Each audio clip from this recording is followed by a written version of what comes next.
represent Abia South in this hallowed chamber. Mr. President, I need to thank you first by ensuring and making sure that you worked with us to put security topmost today, and that we're going to do everything that we can, each and every one of us, to discuss this problem.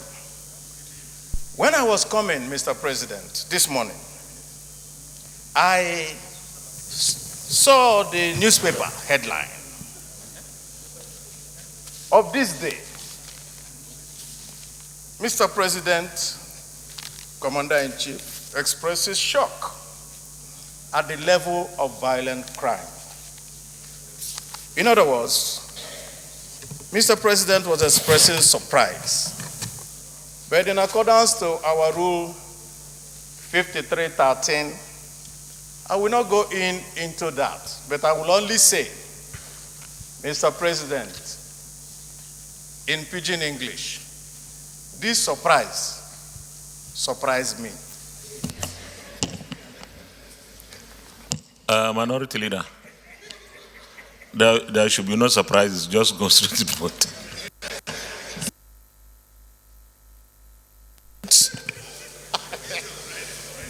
You have told us that on this solemn day that we're discussing this matter, that we may not at any point be partisan. And I want to tell you, Mr. President, if you didn't insist that we will not be partisan, I would have called out the presidential spokesman, Femi Adesina, who, when the CAN leaders complained about the killing of a priest, he turned around and said that the CAN was acting like a political party. Now that we are talking about it here, let me hear him say that all of us are acting like a political party when somebody is complaining about these incessant deaths in this country. Mr. President, because we have to get to the root of this matter, I can only say one thing.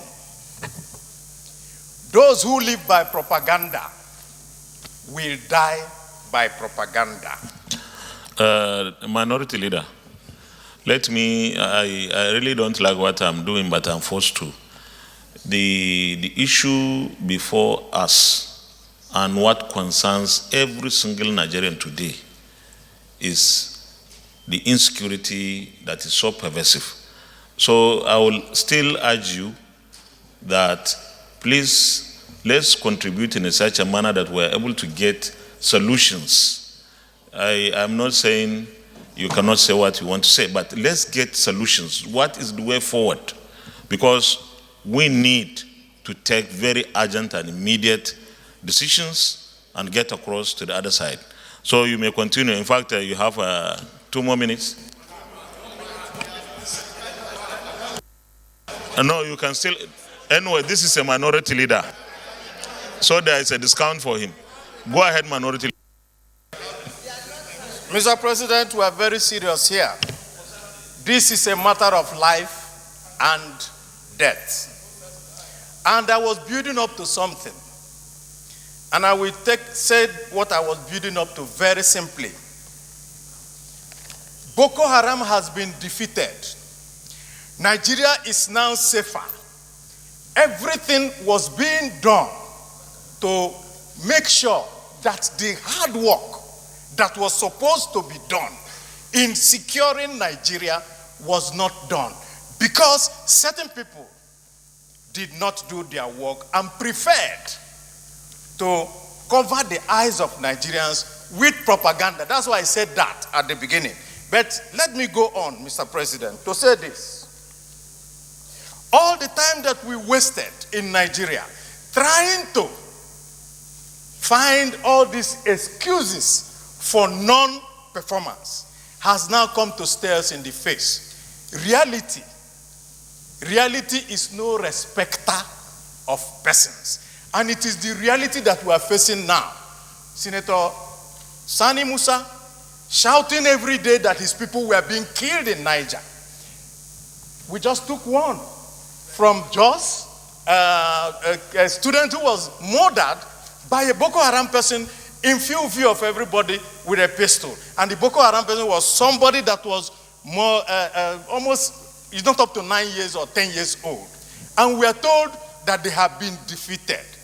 Now, to go to the fact of what do we do?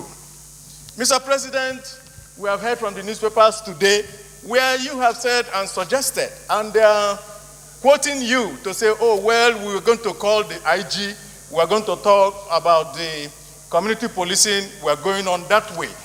Mr. President, Nigeria did not elect the IG. We did not elect the chief of staff. We did not elect the joint chiefs. We did not elect the national security advisor. We elected the government of APC in 2015 and re-elected them in 2019. The reason why we re-elected them was that they continued to tell us that because they had the key to security, and the whole Nigeria voted them in 2015, and I agree with that. And I'm saying, Mr. President, when you want to deal with a matter, you go to the head. So we will go to the government and ask this government to resign because they can no longer do anything in this country. Mr. Minority Leader, I know.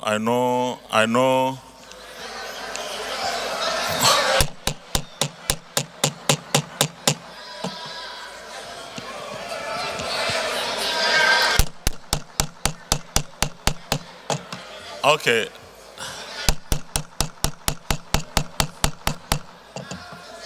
Please, Minority Leader,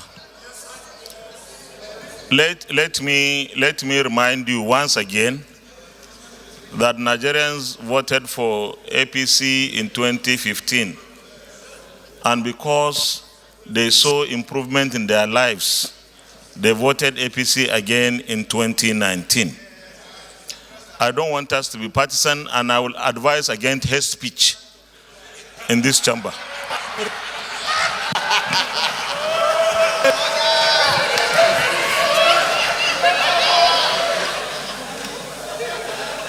Mr. President, in conclusion,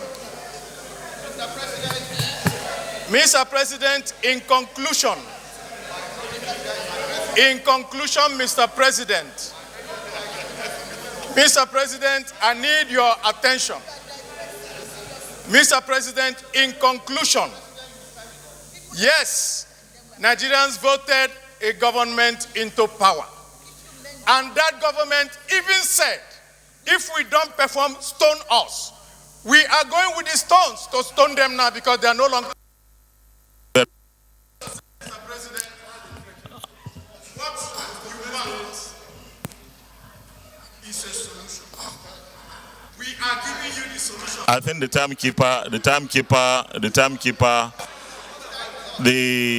minority leader,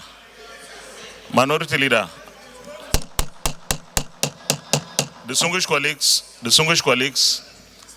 the situation in this country is such a serious situation that our debate should be tailored towards ensuring that we are able to get solutions. Senator Abdullah Adamu.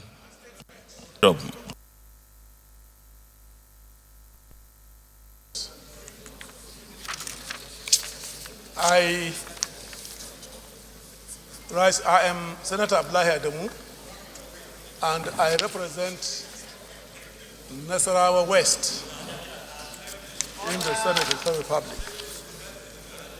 I want to identify myself in body and in spirit with the motion in debate. There is no doubting the fact, Mr. President, that we do face security challenges in the country. Anybody who says otherwise is only pretending. But the fact that we have security challenges and the fact that we are in a democratic dispensation and the fact that in the National Assembly, on the floor of this hollow chambers, we enjoy some immunity.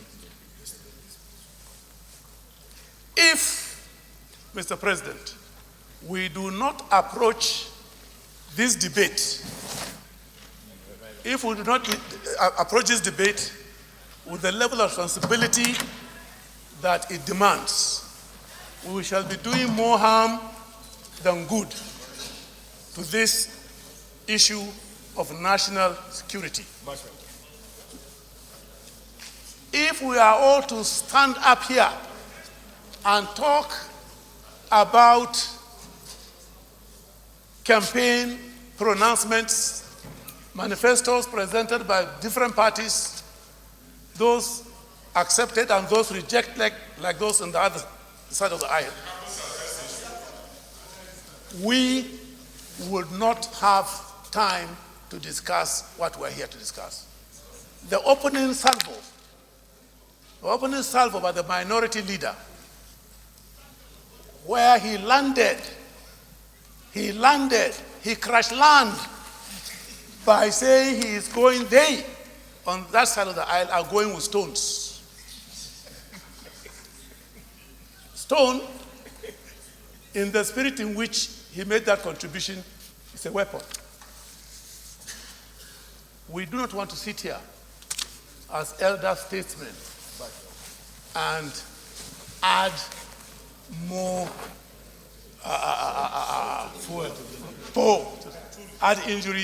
insult to injury. It is not within our duty to do so. And I would have wished the Senate President not only telling the minority leader that he's used his time allotted for this discussion, but he should have called him to withdraw those statements that he made. As a respect,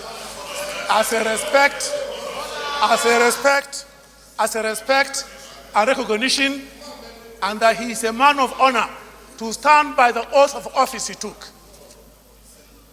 Yes, we can criticize government. Even somebody within the ruling party can criticize government. Why there is necessity for doing so? We are mature enough to know that and to accept that. But when people become negative and extraordinarily partisan and say we should not be partisan in our discussion, after throwing his salvos, he said, you should throw none at them. I do appreciate, Mr. President.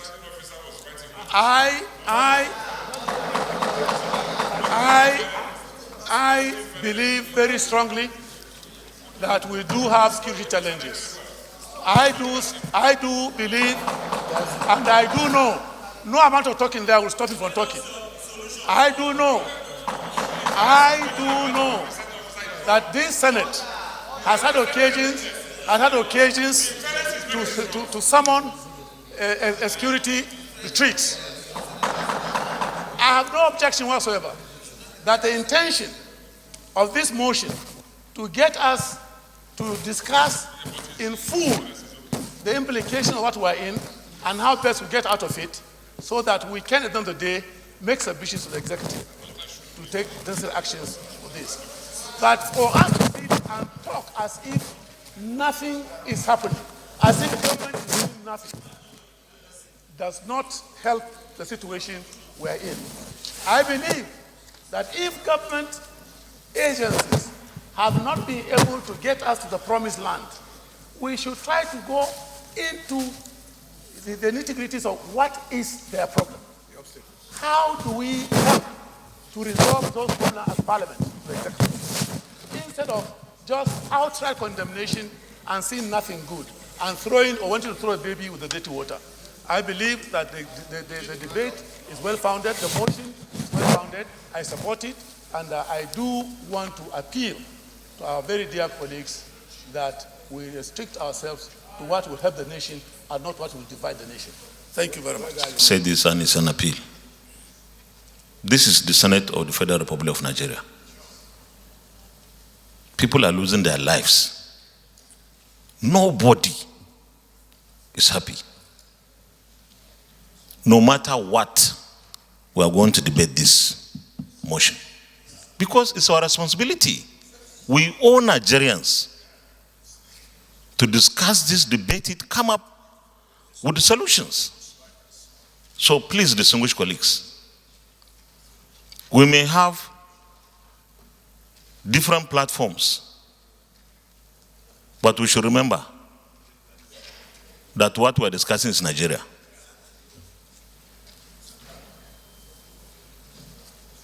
The minority leader had made his contribution.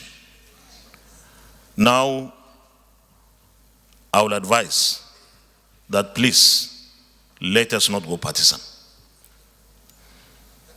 When the Boko Haram or bandits will kill or abduct people, they don't ask about their political parties. Please, let's discuss this as statesmen. We may be in opposition, but what Nigerians expect today is not what we say in a partisan manner, but what we say in such a constructive way to get this ugly and unacceptable situation resolved. We just have to do this. So please, with this plea, I want to invite the DSP to make his contribution, and thereafter Senator Alero.